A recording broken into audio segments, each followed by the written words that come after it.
Hello and welcome to the Dune Minute Podcast, your place to dive deep, minute by minute, into the cinematic adaptation of Frank Herbert's world of Dune. I'm one of your hosts, John. And I'm Zach. And we are here on a brand new week. It's a Monday episode.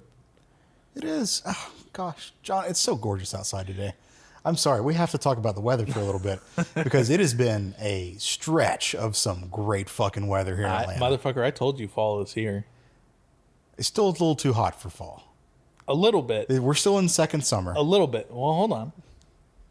So, starting later this week, we're dipping down in a high of 70s. Nice. So, nice. We're there.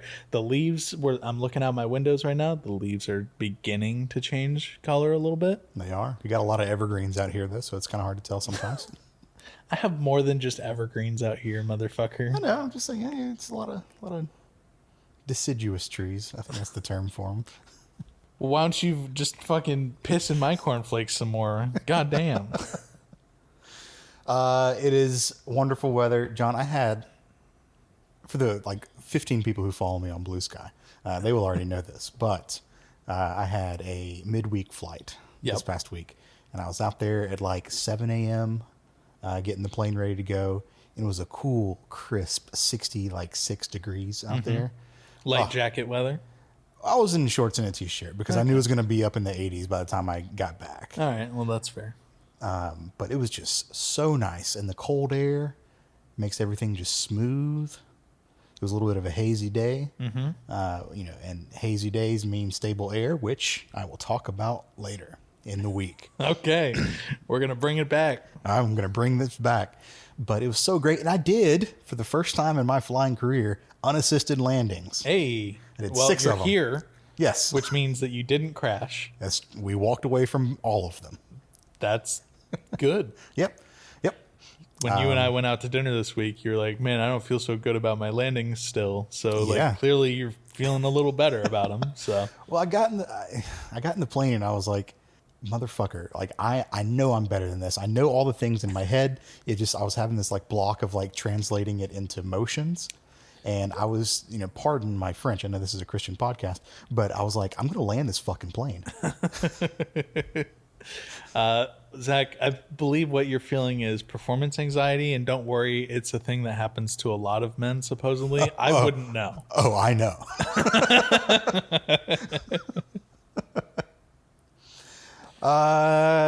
Landed it, felt good, felt great. Me and old flight instructor, name redacted, had a grand old time. I'm at just over the 10, pushing 11 hours mark in the plane right now. Okay. I think and you need, 150 before you can get your license or some shit like that? No, 40. Oh. 40 is the minimum. Oh. I thought it was... Oh, no, 150 I think is the minimum that you need before you start working towards your commercial, right? I think 200 is commercial. I think, I don't know. I'm really hazy on that. I've not read into it yet. Baby steps. We'll get there. All right. Well, but average for most people doing their solos is where, your instructor just hops out the plane and goes, all right, we'll take it for a few laps and land her again. Somewhere around 20, 25 hours. Cool. Well, you're getting one step closer to being that guy that just drags along the banner over the beach. I'd do it. Even though I have a moral obligation against those people, I would do that if they paid me to do it. Okay, so I can almost live with those because you don't have to look all the way up into the sky when you're at the beach. Unlike those boats that have the fucking big ass screens that just... Don't you love being advertised to at all times? I'm not a beach person. Oh, no. Mountain person. Much more of a mountain person. But my family is a beach family. So I am almost always going down to the beach on a family vacation. Yeah, you're beholden to the wishes of many more people. Right. I'm the single childless person in my family. So I don't get much of a say. That's not true. Single childless person? Single. Yeah, okay. I thought... I'm not the only childless person. Yeah, my brain didn't put the comma between single and childless there. So I don't get much of a say. when it comes to where the families vacation. Yeah, no. You get none. No. But I remember the first time I saw one of those fucking boats with the billboard just floating down the beach, I was incensed. I was enraged at this because, again, the planes, you could just not look up, and generally they're not like a big like graphic thing. It's just it's a line of letters that says "Eat at Joe's" or whatever. It's basically a ransom note in the sky. There's a backwards R in there. Yeah, exactly. Yeah. But no, those like pontoon boats or whatever they are that float down the beach with the advertisements, they can all go straight to hell, in my opinion. I feel like that's justification for going to the beach with like a potato gun and just shooting potatoes at those giant fucking LED billboards and then breaking them so that way they have to fuck off. I feel like you could probably defend that in Florida if you needed to. Yeah. I was in fear of my life. It's a stand your ground state. Anyways, it's been a great week. All that to say, it's been a great week of weather. And I'm excited for it to continue and to continue getting a little bit colder. You know who's not having some great weather right now? All of the Sardaukar that are watching this giant ash cloud. Yeah. Yeah. This is not so great weather for them. Nope, not at all. We are talking about minute 135 through 136 of Dune Part 2 by Denis Villeneuve. And as is tradition, we're going to talk about 60 seconds of a movie and make some shitty jokes. And somehow people listen to this. Now, we're coming off of a week where we had a little bit of a disagreement. Okay. And the listeners will know this because you put in some editorials for last week's episodes. And I agree with your editorials. The week before. Was it the week before? Yep. Okay, sorry. Actually, I think it was last week. No, it was the week before. Okay. Well, I made sure that we're not going to run into that issue this week because I went through and I did my timestamp method, and I went back and did your stupid fucking frame method. Listen, it's the Dune minute, John. The Dune minute. The minute starts. No, if we were going to go by your, I'm sorry to rehash this. I'm going to cut all this anyway. No, leave it in. Well, no, because I cut most of our argument. So it's not the Doom 24 frames or whatever. It is the Dune minute, which is 60 seconds of a movie. Yes. How many frames are in a second? 24. No, but you're using an arbitrary. You're not okay. It's not arbitrary, but you're using a secondary method of measurement to one that we have already established. The Dune minute. It is a more accurate. No, but then we'd have to go back and redo the entire show. I've been doing this since fucking halfway through part 1 when we actually... Is this the cause of all of our arguments? No. Anyways. Zach, last week we got left off on a cliffhanger, but unlike other... cliffhangers that we've had before, we're not cut off mid-sentence. No. There's been this giant fucking boulder about, I don't know, 15 feet above the ground that's just been suspended in animation for a week. Yep. We started this minute off with this boulder hitting the ground, and my blue balls for this boulder are finally gone. That's what that sound was. Yeah. Yes, the debris continues to rain down from this massive explosion. These were the Atreides family atomics that got used. I believe 3 of them specifically. Yep. Got used to blast a hole in the shield wall, exploiting a tiny loophole in the Great Convention of... We love a loophole. We love a loophole. The atomics were not used against humans, so it was okay to use them, even though for sure humans died because of the use of the atomics. I will let the courts figure that out. I said the bananas were free. I didn't say they were free for everyone. Exactly. James Acaster, go look him up. Great comedy special. Repertoire, yes. all 4 parts. Yeah, that seems like splitting the finest of hairs.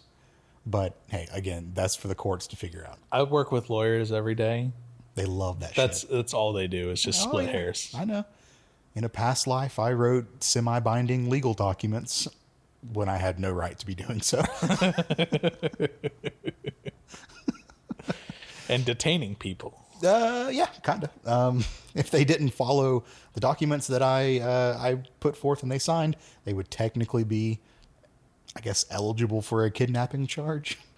Now, this dust storm that is produced from these atomics is crazy. It's fucking like massive. So the first shot that we have where we get the release of this giant boulder hitting the ground, it's very high up in the sky looking down at, like, I don't know. I'm bad at fucking estimating angles. I'm going to just assume it's like a 45 or 40 degree angle that we're looking down at the ground towards. And we can see this giant fucking ship in the giant Imperial tent and all this stuff that was super like big and looming that we saw last week. That ain't shit compared to the size of this explosion and like this giant dust cloud. Yeah, and I think we're going to have the same beef with this minute. I will say this before we get into beefs. Okay. If there's one thing Denis Villeneuve does in all of his movies, it is establishing a sense of scale. Yes, but it's not adhered to in this minute. Okay, go on.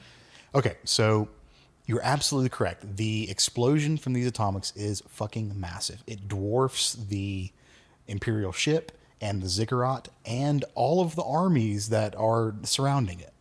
And we waxed poetically last week about how big and how large these armies are. The biggest. Yeah. Yeah, everyone's talking about how big they are. Just the bigliest, yes. Just and like this, my hands. And this wave of debris that is rushing towards them, which gets pretty fucking close and like starts to engulf them in this minute, is huge. And at the speed at which it is encroaching upon them is incredibly fast. How does it not just obliterate the ship and the ziggurat and everything underneath it? Because it seems like it just stops at whatever point is convenient for the plot. That's why. And that's how. I know, and that's bullshit. Yeah. Okay. So that's my beef. That's my beef. Physics kind of stops for plot reasons. Sure. Yeah. So, okay. So, first, I don't know of a way around it. I tried, man. No. So our first 7 seconds definitely shows like that top-down aerial view, and then we get a side view, get a little bit of some side ship action again, where we can see what you thought was the engine. Of the ship. Yeah. Of the ship. Got it. And we get a little pyroclastic flow action going on. Yeah. We saw this earlier. We saw a little bit of it earlier last week. A little bit. Yeah. We see a lot more of it this week. And I spent a not inconsiderable amount of time last night when I was doing my notes, looking up videos of pyroclastic flow in volcanoes here in our world. That shit is terrifying. And if you're curious why people die when volcanoes erupt, because it's like, oh, the lava doesn't go that fast. No, but it does. This pyroclastic flow of ash and heat and dust and like sulfur and like all these other poisonous gases and everything travels at like 200 kilometers an hour. Yeah, it's fucking fast. Yeah, and you'll just see this entire side of the mountain just like turn into dust and ash so quickly. And one thing that I do appreciate is the weird phenomenon of how it appears to just like rise up from the ground instead of being laid down onto it. Because with this side view, like obviously we see the stuff falling from the sky, but you then see like the ground just kind of like getting kicked up and everything. Yeah. And that follows more with the pyroclastic flow side. So if we're going to take your beef, the rocks being thrown and everything landing where they land, maybe that's just a matter of, the physics of launching those big ass heavy rocks. Sure. My beef is that the pyroclastic flow stops. Well, I think we're talking about the same thing. Like just the overall destructive wave that is like moving towards this camp. Yeah. Just seems to dissipate at a far higher rate. It only hits one particular side of the circle and doesn't permeate throughout the rest of the basin. Right. It's in reality, pyroclastic flow can go as far as, depends on the volcano that it's, coming out from and everything. But from my research, my very limited research last night, it can go as far as like 20 or 30 miles from the volcano. So my only personal experience with this is that I've hiked Vesuvius and I've been in Pompeii. And they are not. Did you see the cast of the guy that was jerking off as he died? I don't think he was doing that, but yes, I did see. No, he definitely looked like he was fucking jerking Just trying off. To squeeze one more out. Wouldn't you? Yeah, depends on if I'm in the mood. I don't know. My mind might be elsewhere. I may have a headache or something that day. Did you go to that house full of all the statues of Priapus? Yeah. Hell yeah, dude. Yeah, dude, it was awesome. Dicks everywhere. It was great. Like really, really cool experience going there. And I was just like, I wasn't on a tour or anything. I was just kind of solo going through Pompeii. Spent the entire day there. It was awesome. But it is a fair distance away from Vesuvius. And that just, the fact that they were caught so unaware is crazy. I mean, so that just goes to illustrate how quick this stuff can engulf a place. Yeah. Oh, fucks it up. Yeah. So everyone's freaking out. Inside the ziggurat, it just kind of feels like an earthquake that's going, not like even a crazy big one. Well, hold on. Before we go inside, we do get some ground level views of like all the chaos and everything that's going on. And it's, the Sardaukar are trying to maintain a sense of like, hold your formation. Decorum. Meanwhile, some of them are just like, I'm getting the fuck out of here, dude. Yeah. Fuck this. And we see just these absolutely like massive boulders just like slamming into the ground. And one thing that I appreciate is that the camera also shakes with the like impacts. Yeah. That's not a thing. That's the thing that bothers me in a lot of movies. It's like when you have these big impactful moments and the camera's just like perfectly still. And I get it, right? Like you're meant to just be an observer in these situations, but adding a little bit of shake to the camera helps give it a little more immersion. Yeah, I agree. I think.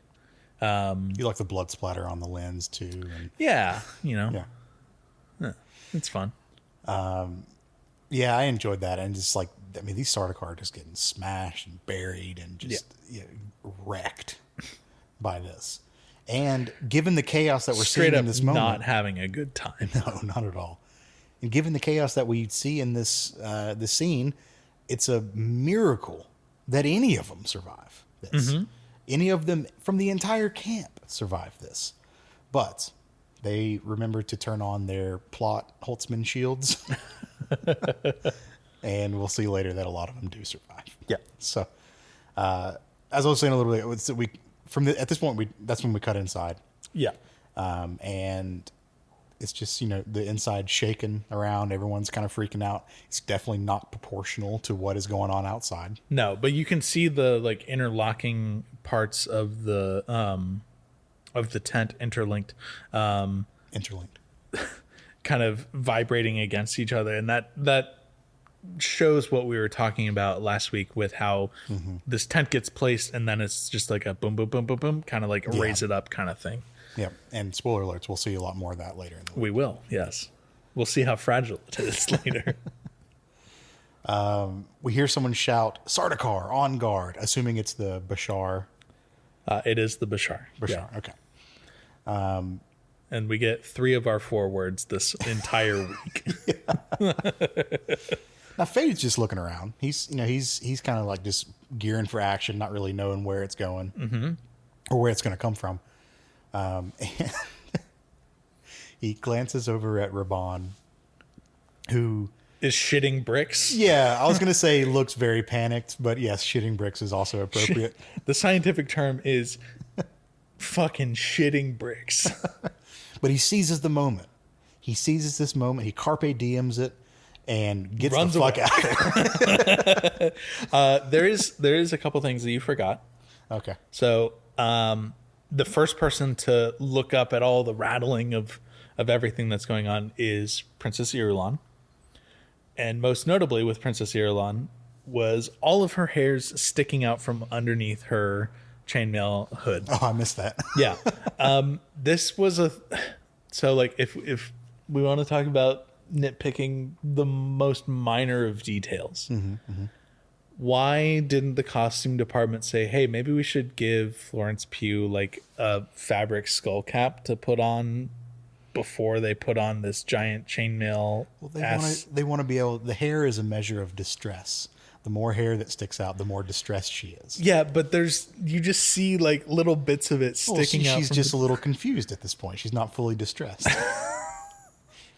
You remember the doll from Rugrats, the Angelica doll? Yeah. Yeah. By the end of this week, she's going to look like that. All right.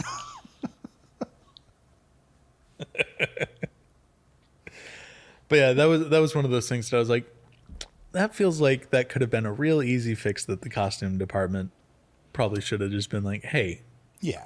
And we know from the many press appearances that Florence Pugh loves a slick back. Mm-hmm.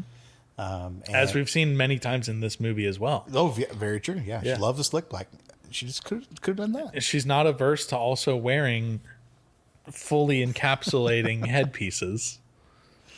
What's just another layer of fabric? Yeah, I didn't notice that.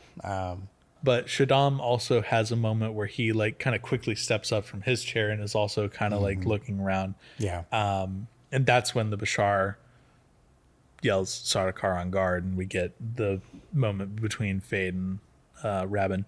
Most notably, Vladimir is still just like belly down on the stairs, like kind of wet fishing it. I did typing out Sardaukar guard was a little bit redundant for me, so I did just start calling them. Well, it was a progression. I went Sardguard, and then just Gardasar for a little bit. Yeah.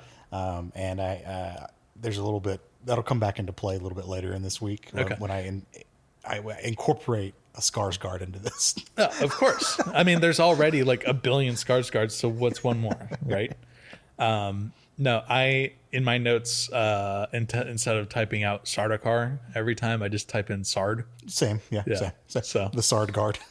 There's Sard, there's Still, there's Paul, there's P, there's PBJ, there's Chal, because Chusel. Chal's easier to type. It's just okay. How we've come full circle to this, or you've done a complete 180. You gave me shit when we first. I did give you shit for Chal, and you know what? It's grown on me pretty quickly. So after Raban puts on his skedaddling legs and gets on out of there, you're gonna insert the Mr. Krabs leg sound. Yeah, just he Scooby-Doo's it out of there.